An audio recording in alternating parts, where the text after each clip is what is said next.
The Peter Schiff Show. Well, all the talk last week in the financial media was the fact that several Fed officials had given speeches and they had somehow put April back on the table as a live FOMC meeting where the Fed might raise rates. In fact, even earlier this week, even yesterday, early in Singapore, you had some guy from the Federal Reserve Bank of San Francisco saying the Fed should continue with its rate hikes. Everything was great. It should stay on target. But last week in particular, several guys were chiming in about how April was a real possibility for another rate hike. Now, for 1 second, I did not buy that. I mean, remember my commentary I did Friday, right? The title of that was Fed Bankers Bark, but They Won't Bite, because I never bought for a second that they were actually going to raise rates in April, even though the market was somehow looking at these comments and actually taking them seriously. In fact, the commentary that I put out in the middle of last week, as all this stuff was going on, my commentary was titled 2 Down and 2 to Go. And if you haven't read it, it's on the Euro Pacific Capital website. It's on the Schiff Radio website.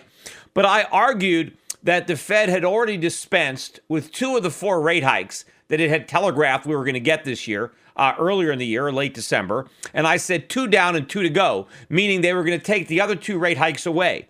So as everybody else was now anticipating, hey, maybe the Fed is going to raise rates in April, I was saying not only aren't they going to raise them in April, they're not going to raise them at all in 2016. Well, what happened today? Janet Yellen gave a speech in front of the Economic Club of New York, and this is probably one of the most dovish speeches, if not the most dovish speech that she ever gave. And as a result of this speech, the price of gold was up about $20 on the day. We closed above 1,240.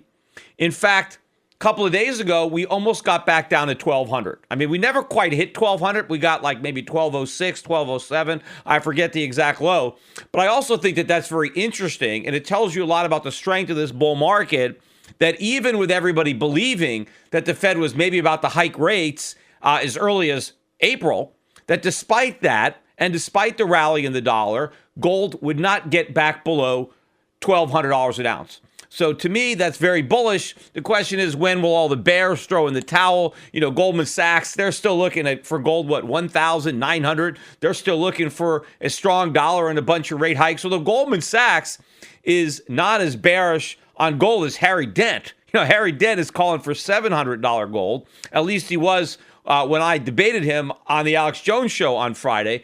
And by the way, if you haven't seen that, it's up on my YouTube channel. It's a good debate. We argued a little bit. I think I was getting a little bit under his skin. I think, I mentioned a couple of Harry Dent's previous calls, like, he had Dow 36,000. That didn't pan out. I like Harry, but he always throws out these exact numbers, and he acts like he never gets anything wrong. Like, this is where it's going to go, and these are the exact numbers. And, he always has these extreme numbers, and I rarely see him. In fact, now he's calling for Dow 6,000.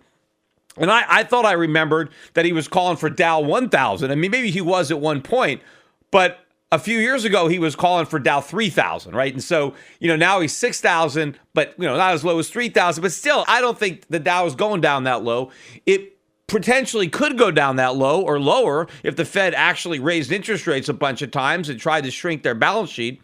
But I don't believe that's going to happen. So I am not bearish on the stock market the way Harry Dent is, and I'm certainly not bearish on the gold market the way Harry Dent is. But what Janet Yellen said basically got everybody now who was so convinced last week that we might get a rate hike in April, and now that rate hike is off the table as quickly as these other guys put it on. The dollar was down across the board today. The dollar index barely held on to the 95 handle. It closed, I think, at 95.15, off not quite a full percentage point on the day. But Aussie dollar, very strong on the day. It was up 1.4%. New Zealand dollar, I think, was the big winner on the day. That currency was up a full 2 percentage points on the day against the U.S. dollar. The Dow Jones liked the dovish news coming from the Fed. Dow up just under 100 points. I think one of the reasons it wasn't up more is because you got the financials in the Dow weighing it down. You're looking at the NASDAQ. NASDAQ was up almost 80 points, 79.8. That's a 1.7% increase. But hey, the NASDAQ was standing still compared to the gold stocks. The GDX index of gold stocks up just under 6%, up 5.77%. The DGXJ, which are the juniors, they actually were up even more. They were up about 6.3% today. So that's where the action was. And I think that's where the action is going to continue to be based on how dovish Janet Yellen was. And I still don't think the conventional wisdom appreciates the extent of this dovishness. I mean, this is uber dove. And let me kind of go over what Janet Yellen spoke about. I mean, first of all, she started off her prepared remarks with a pretty upbeat assessment on the economy. I mean, she said labor market's looking good, consumer spending is looking good. I guess she didn't see the numbers that I'm going to get to that came out on Monday, but consumer spending was looking good. The housing recovery continues. She went over all these positives, right? She did list a couple of negatives, right? Minor negatives, manufacturing and net exports. But she kind of blamed all that on the strong dollar. She did also mention that capital spending and business investment was lackluster. And she was noting in particular some of the weakness in the layoffs in the energy sector. But overall, she was still upbeat on the economy. In fact, she admitted that the Fed's assessment of economic growth, inflation, and unemployment were exactly the same in the December meeting when they raised rates, and in the March meeting where they didn't raise rates. She said that the Fed's outlook on the economy had not changed at all. Hadn't changed at all. Well, if it hadn't changed at all, why didn't they raise rates again in March? Because they were anticipating, they were telegraphing 4 rate hikes, and if all of their assumptions about the economy had stayed the same, then why didn't we get the rate hike? Now, she actually mentioned that in the Q&A. There was a couple of questions. It wasn't a lot of Q&A. There were 2 guys that were allowed to ask questions, some big economists. And so in the Q&A, she kind of got into that. But what she did mention that had changed between December and March was that financial conditions were weaker. Right? Obviously, she's referring to the stock market having gone down, although she acknowledged it came back up. But also she was talking about developments in global economies that would normally be weighing down on the U.S. economy. But, she said, because the weakness abroad ended up leading Americans to anticipate a lower federal funds rate because they now have anticipated fewer rate hikes, that pushed down long-term interest rates, which is helping the housing market. So she kind of acknowledged that the only reason that the weakness abroad isn't impacting us is because that weakness caused people to realize the Fed wasn't going to hike rates. And because they're not hiking rates, that helped the housing market, which is helping the U.S. economy, which is kind of an admission that what the Fed is looking at is the financial markets, not necessarily the real economy, because the real economy hasn't changed. Yet she admitted in this speech that the Fed now sees a rate path, a trajectory of rate hikes that is slower, that is more cautious and more gradual than they saw in December. This is the first time they're really kind of admitting it. It's not just the dot plots. Janet Yellen is saying that even though our assessment of the economy hasn't changed, we now see a shallow or narrow glide path. We expect that over the coming years, interest rates are going to be raised more slowly. And what she did say is that the Fed now believes that the neutral rate is near zero for the Fed funds rate, which means the Fed funds rate minus inflation, that she thinks the neutral rate, meaning where the Fed is not stimulative or restraining economic growth, right? Where it's not loose or tight, but just right? The neutral level is now closer to zero than what the Fed originally believed. Now, Janet Yellen did mention inflation, and her main concern is that it wouldn't be high enough. That's the one thing that still concerns her, is that inflation expectations. are too low and that they may take too long to get back up to 2%. But she did mention in her prepared remarks that if the economy weakened or if inflation was lower than the Fed is hoping for, that the Fed still has the tools to deal with that they can still cut rates, although they can't cut them much because they barely raise them. They could work with their forward guidance, which they're doing today, because if anything, she's already easing with the forward guidance she expressed at today's meeting. But obviously, she could dial up the dovish rhetoric. But she also mentioned going back to a version of Operation Twist and quantitative easing.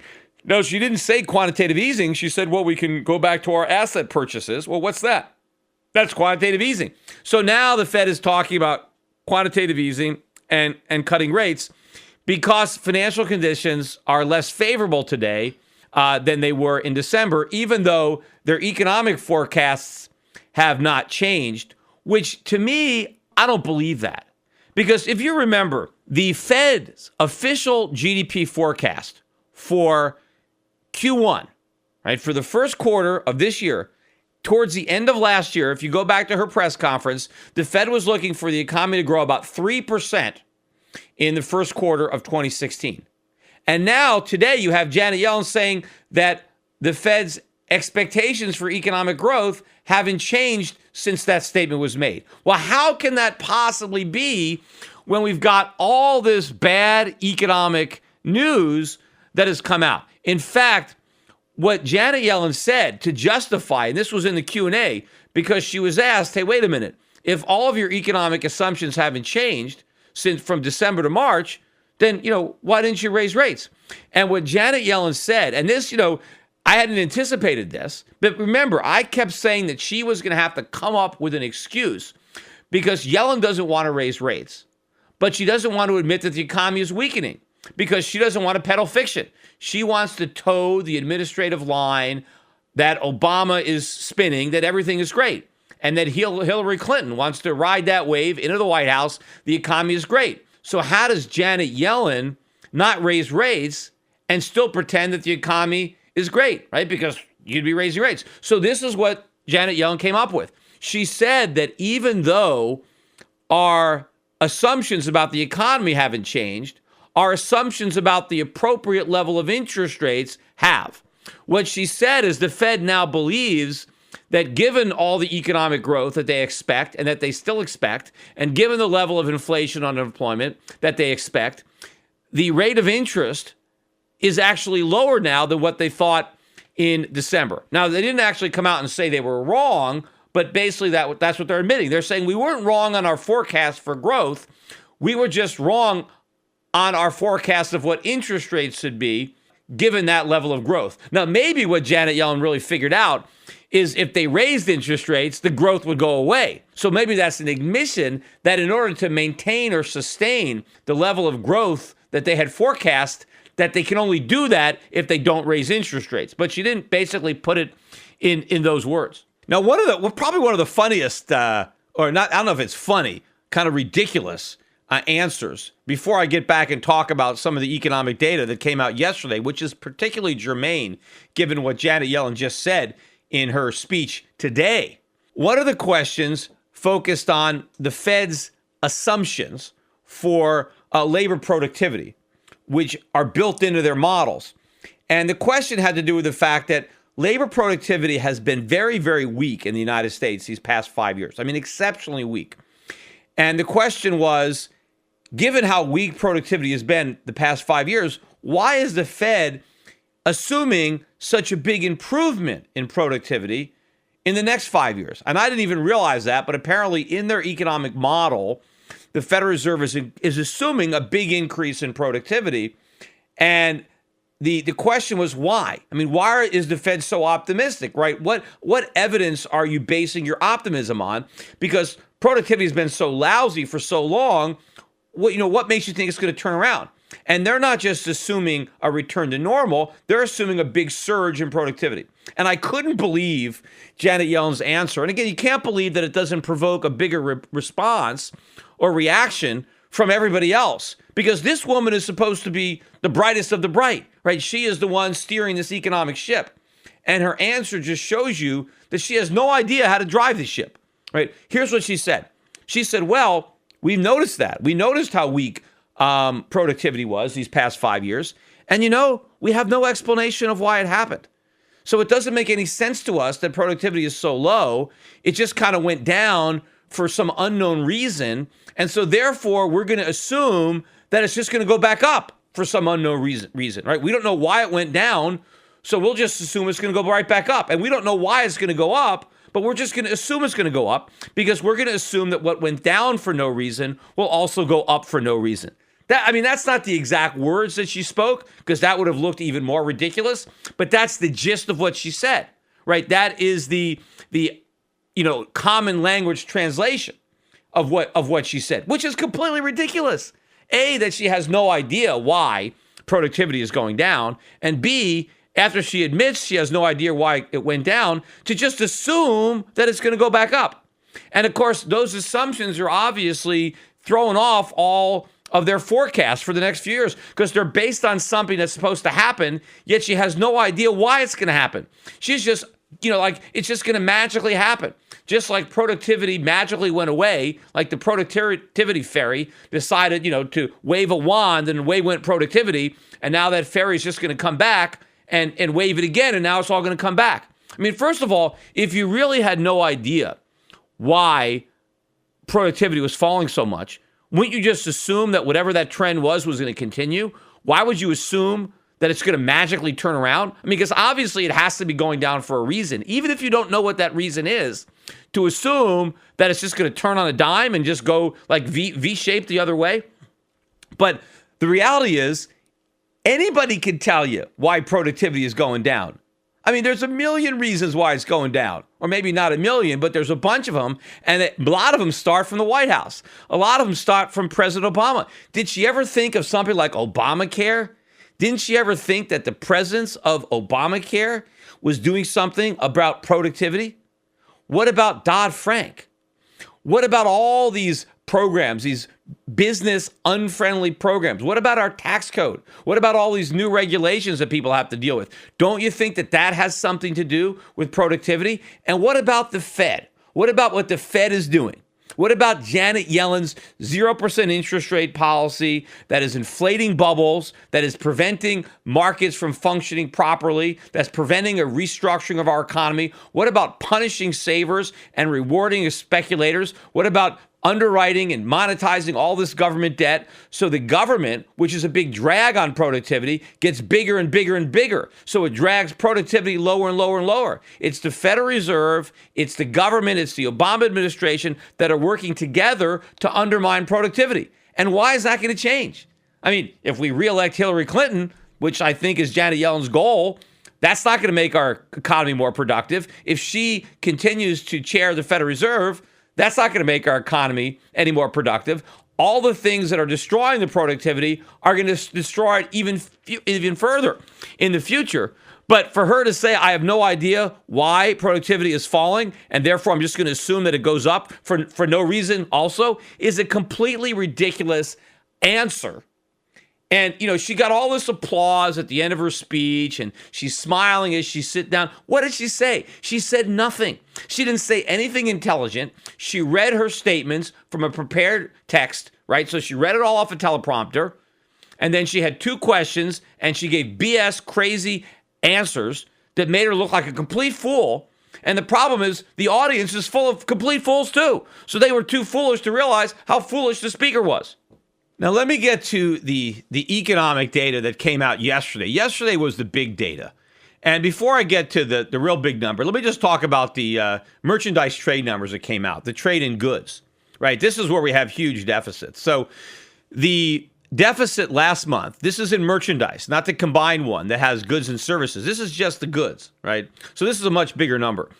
So last month, the deficit was $62.2 billion.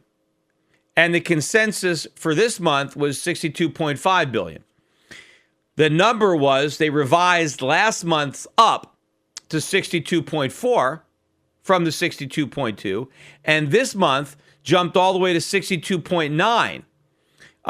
ahead of the 62.5 that was expected. So in other words, our merchandise trade deficit was larger than it was originally reported in January, and it was an even bigger deficit in February than the one that they had forecast. But here is the big number, right? Personal income and spending for February. And if you remember, in January, everybody was excited because personal income was up 0.5%. Right? That was supposedly the good news, right? Remember back then, back in the Atlanta Fed, oh yeah, they were real optimistic. They were ratcheting up their expectations for economic growth because, hey, consumers were spending more than we thought, right? Remember that? The number that we were supposed to get for February was supposed to be a slight increase, 0.1%. But that was supposed to be on top of the 0.5 that we got in January. So we're just going to build on that momentum just slowly. Well, the numbers came out and we actually got the 0.1% increase in consumer spending that had been forecast. But they revised down the 0.5% increase from January to another 0.1. So it was 1/5 of what it was originally reported. So we didn't add 0.1 to January's 0.5. We added 0.1 to January's 0.1. So it was 0.1 for January and February. That is extremely anemic growth in consumer spending for the first 2 months of this quarter. Now, personal income was still up again slightly. It was up 0.2. But consumers are not spending. The savings rate is rising, which is a good thing long term, but when you're trying to sustain a bubble, and the bubble is all about consumer spending, that's the last thing anything wants, is for the consumer to save some money that he could otherwise be spending. Now remember, all of the hope and the optimism for economic growth in the first quarter was built on consumer spending. Well, now the whole foundation has collapsed. And if you remember, when the Atlanta Fed initially revised up its forecasts for first quarter GDP in January, they got all the way up to 2.7. Remember that? I did a podcast about it, and I said, this is ridiculous. This must be the Federal Reserve trying to pressure the Atlanta Fed to get with the program, right, to stop peddling fiction, to be optimistic. The Fed was all talking about all this great economic growth, and why was the Atlanta Fed? Because their initial estimate was like a much lower number, like 1.2 or something like that. So they ratcheted it up to 2.7. And there was all kinds of news stories. Everybody was covering it. There was I read on the internet all kinds of reporting of the Federal Reserve, Atlanta Fed. Hey, this is great. What did I say back then? I said, look, this is a huge mistake at the Atlanta Fed. They're going to have to walk that number down. They're going to have to constantly reduce that guidance as they get all the bad economic data that I knew was coming. And every time they lowered it down, in fact, last week, they lowered it all the way down, I think, to 1.9, right? And because it was 2.4 before, they had kept lowering it. No, then they lowered it to 1.4. Yeah, they lowered it to 1.9, then they went to 1.4. And I kept saying, it's not enough. They're going to keep doing it. They're going to keep doing it. Well, as a result of this big downward revision to consumer spending, the Atlanta Fed yesterday brought down their estimate for first quarter GDP to 0.6. 0.6. That's it. We're almost down to zero. 0.6. Now remember, I just went over and I said that in her speech today, Janet Yellen says that the Fed's outlook for economic growth hasn't changed. That it's the same now as it was in December when they raised rates. Well, back in December when they raised rates, they were expecting growth to be 3% in the first quarter. Now the Atlanta Fed is saying, no, 0.6. And at the rate they're ratcheting it down, we could easily be negative. So if Janet Yellen is this dovish, when she still believes the economy is going to grow close to 3%, when the Atlanta Fed is saying, no, it's closer to zero, can you imagine how much more dovish the Fed is going to get when they have to acknowledge how weak the economy is? Because right now they're still in denial. They're saying everything looks great. They're saying we don't even believe any of this bad economic news. In fact, all they talked about on CNBC, once the Atlanta Fed did this, and it wasn't just the Atlanta Fed, because you had a lot of other, organizations, banks that try to handicap the GDP. Everybody notched down their expectations across the board, right? And so I'm listening to, Steve Leisman and all his buddies, and they're all having these conversations. And basically what they're saying is, well, I guess GDP is obsolete now, right? It doesn't work in a modern economy, because obviously we have all this economic growth. Look at these jobs. We're creating all these jobs. We have this low unemployment rate. That is not consistent with an economy growing so slowly. Therefore, we must need a new way to measure GDP because this old way doesn't work, because it's obviously missing all this growth, because the growth must be there because we have all these jobs. But it's not just the jobs, because all the other economic data that we get is consistent with the GDP data. The only outlier are the jobs. Why doesn't it dawn on these guys that it's the jobs numbers that are wrong? Everything else is right. And in fact, the jobs numbers aren't even wrong if you understand them. If you understand that we're creating part-time jobs, low-paying part-time jobs to replace the higher-paying full-time jobs that we destroy, then you understand how weak the labor market is and how it reflects a weak economy. When you understand the mass exodus of people out of the labor force. In fact, Janet Yellen even mentioned that herself reluctantly in her speech. She mentioned that she still thinks there is slack in the labor market due to the excess involuntary part-time workers and all the workers that are out of the labor force. She acknowledges that the people who are out of the labor force might want to come back, and that the people who are working part-time, they might want a full-time job. So she reluctantly now is acknowledging this slack. But the bigger point is, how can the Fed see all this weak economic data come out in the last couple of months and say with a straight face that none of this has in any way altered their forecast or perception about the economy? The only reason they could say that is it's political. They don't want to admit that the economy is weakening, but they don't want to raise interest rates. So they came up with this BS story about how they still think everything is great, but they just think interest rates need to be lower in this great economy. And what she said is that, well, going forward, we're still data dependent. And so if the economy ends up being stronger than we think, well, then, we might actually have to adjust upward what we think the appropriate Fed funds rate should be. And so maybe we'll get back on track with rate hikes if the economy strengthens from here. But if it weakens from here, then we're ready to do, cut rates and do QE4. Well, it's already weakened. They just haven't acknowledged that. So it's only a matter of time before I think the Fed's going to have to come up with another rate cut and more quantitative easing. The one thing the Fed did not mention is negative interest rates. So maybe they're not prepared to go there yet, but I'm sure they're going to take us there because they've admitted that they were thinking about it. Right? And they're studying it. Well, if they're dumb enough to even consider it, they're probably dumb enough to actually do it. A couple of quick points just want to make to round out this podcast. One, there was a stock today that collapsed down about 50% because they're filing for bankruptcy. This is SunEdison. And this is one of these renewable energy companies, green energy, Obama.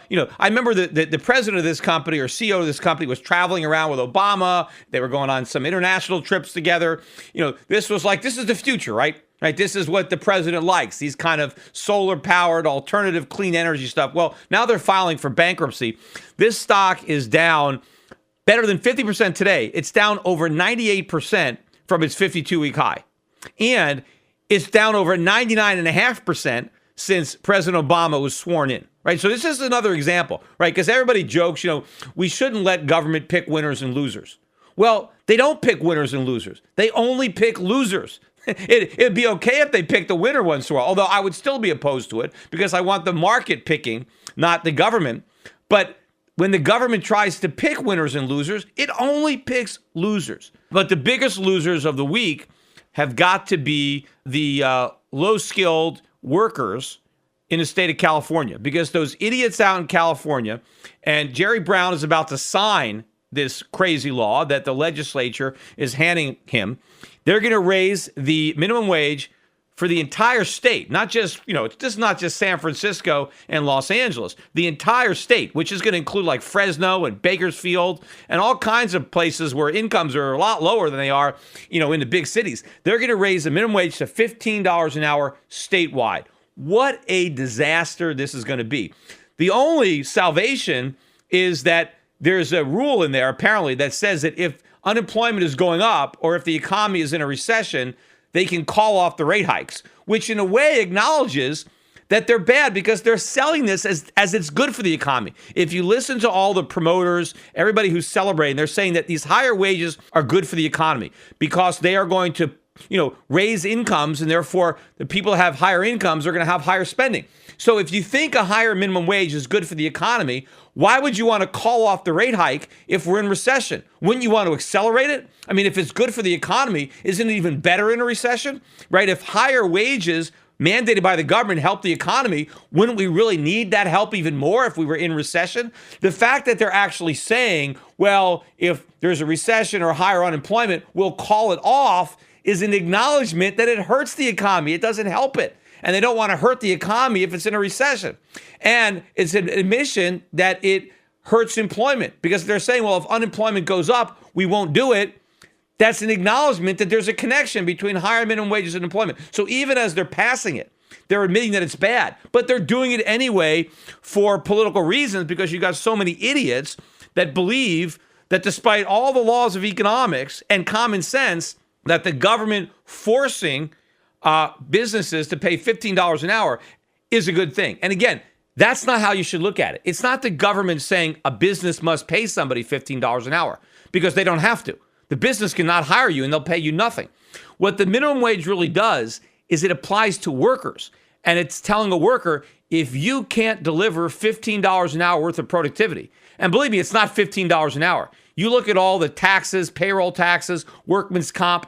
If you're a California employer and you're paying somebody $15 an hour, all in your payroll costs are probably closer to $20 an hour, right? So now you've taken the economic job ladder and you've knocked out all the rungs, $2 an hour, $5 an hour, $7 an hour, $10 an hour. You've got to jump on the $20 an hour, right? You got to be able to deliver $20 an hour worth of productivity or you can't work, right? You can't accept a job. That's what the minimum wage is. It's not about what employers must pay because they don't have to pay anything.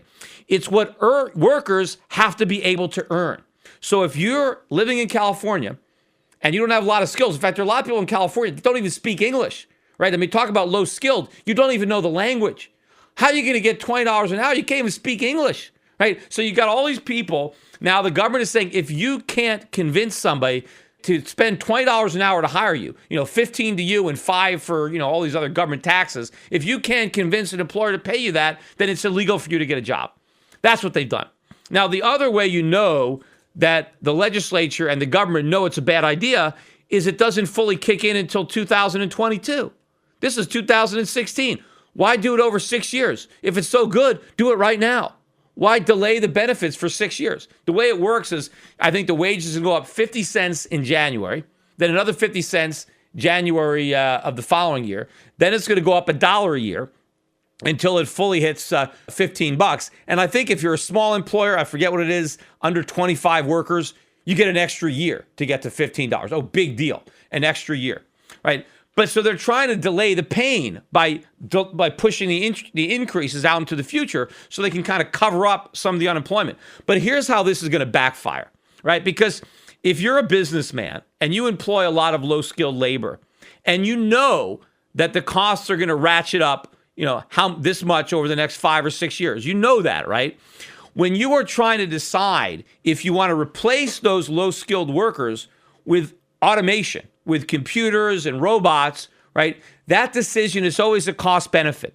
It's always what is the cost of hiring people over a period of years versus spending some money up front to make the capital investments in computers and robotics so that I can use the automation instead of people.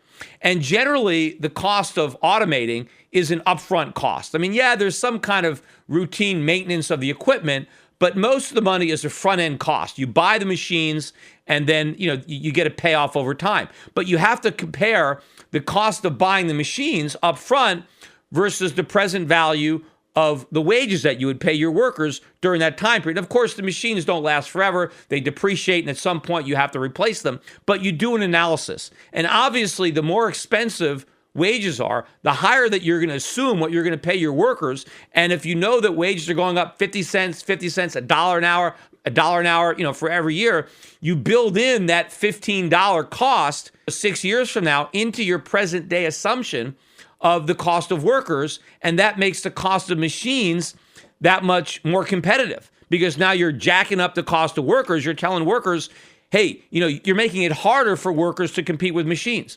Let's say at $10 an hour, a worker can beat a machine, right? Let's say the cost of the computers or the robots, whatever, let's say that ends up being $12 an hour. So if I can work for $10 an hour, I can beat that machine. I'm more competitive. So maybe the employer will take a risk in hiring me than spending money on machines and computers. But if you make the minimum wage $15, I don't have a chance. I can't compete with the machine. The machine's 12, I'm 15, I'm out of a job. Plus, of course, there are other things about computers. When you have robots and computers, they don't take breaks. They don't get sick. Part of the thing they did in this new bill in California is more mandated sick days. Well, you don't have any sick days with a computer. In fact, the computers and the robots will work holidays. They'll work weekends. They'll never complain, right? They're never going to be late. They don't want vacations. And the one thing they'll never do is sue you.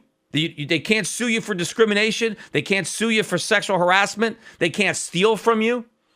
So you got all kinds of benefits that you get when you have robots and machines. The human being needs to be able to overcome that. And now you're making it harder and harder. The one main benefit that I think humans give over machines is a lot of people prefer to interact with other humans. But you know what? Preference is one thing and cost is another. I think most people, if it comes down to the cost of a hamburger, if the hamburger is going to be 50% more expensive if it's served to you by a human than if it's served to you by a machine, most people will say, okay, fine. Just like most people choose to pump their own gas. They don't want to interact with the guy at the gas station and have them pump the gas because they pump it themselves. It's cheaper, right? And so this is what's going to happen. And, the real shame of this too. Obviously the biggest problem is all the people in California who are going to lose their jobs. All the people in California who are never going to get jobs. All the young people, all the high school kids that are not going to get summer jobs. All the kids that are trying to work their way through college, no job at all. All they're going to get is debt. They're not going to have any jobs available. Apart from that, look at what we're doing. I bet that all the machines and the computers and the robots that all these fast food restaurants in California are going to buy to replace all these workers, those machines are probably made in other countries. They're probably made in Japan or they're made in Korea or someplace else. We're going to have to run up our trade deficit. We're going to borrow money to buy imported machines and fire domestic workers.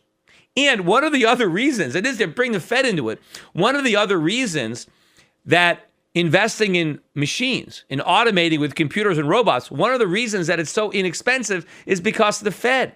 Because the biggest cost of these capital investments is the interest expense of borrowing the money to make the investments. Well, the Fed is keeping interest rates really low. So now we can go into debt and buy more foreign goods and run up the trade deficits so we can fire all of our domestic workers who are now going to go on welfare and food stamps. So now we're going to send the trade deficit up. This is a disaster wrapped in a disaster. The only thing good about it is this is going to be such a colossal failure in the state of California that talk about a laboratories, right? They say the United States is a laboratory of democracy. We got 50 laboratories. Well, we already know this experiment is going to fail, but just we need to see a spectacular failure in a big state that everybody can see, and then maybe there'll be a lesson that the rest of the country can learn. Unfortunately, it is going to be a very expensive lesson and a very painful lesson, especially and ironically for the very people in California who this law is expected to help. Because all these people who are so happy that they think they're going to get $15 an hour, they're going to get $0 an hour. Now, that doesn't mean that there aren't going to be any minimum wage workers in California. There's still going to be some minimum wage workers there, but not these minimum wage workers, right? Because employers, if they have to pay the $15 an hour, right, plus extras, they're going to want a higher caliber of worker than the ones who they're currently paying a lower amount of money. And they're going to get a higher caliber of worker because workers who wouldn't take a job, let's say at $10 an hour, will take it at $15 an hour. Right now, those workers aren't applying for those jobs, so the lower skilled workers get those jobs because higher skilled workers don't want them. But once you force the employers to pay $15, then people who want $15 an hour jobs can now get them serving French fries. And so the people who are now serving French fries at $10 an hour, because that's the best job they can get, now there'll be no jobs that they can get thanks to the government. There's so much factually incorrect information and underreporting by legacy media today. Shouldn't there be truth in media? Well, there is. Truth in Media. Recently, a novel thought is now a reality with truthinmedia.com. Led by award-winning journalist Ben Swan, truthinmedia.com is the source for uninfluenced, reliable, fearless news, where journalists pursue real questions, not conspiracies. Make truthinmedia.com your default browser's homepage today and get breaking news and commentary that speaks the truth to power. It's also where you can tune into the Peter Schiff Show every week. Visit truthinmedia.com today. That's truthinmedia.com. Access to Truth in Media RSS feed by visiting truthinmedia.com/feed.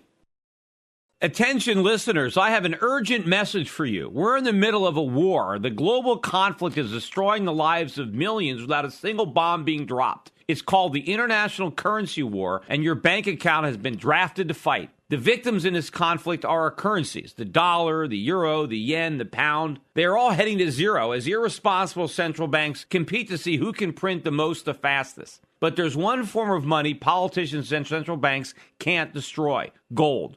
Today, it's more important than ever to understand the value of gold in your portfolio and to keep a close eye on major market developments. Subscribe to my monthly videocast and you'll be the first to hear my latest analysis on gold investing and the currency wars. Visit goldvideocast.com right now to subscribe for free. I call the dot-com bust, then the housing bust, and I advise clients to diversify into foreign equities and hard assets while the rest of Wall Street laughed at me. Now I want to keep you up to date on the next crisis that is brewing. My Gold Videocast also includes personal interviews I've conducted with other contrarian investors like Jim Rickards and Axel Merck.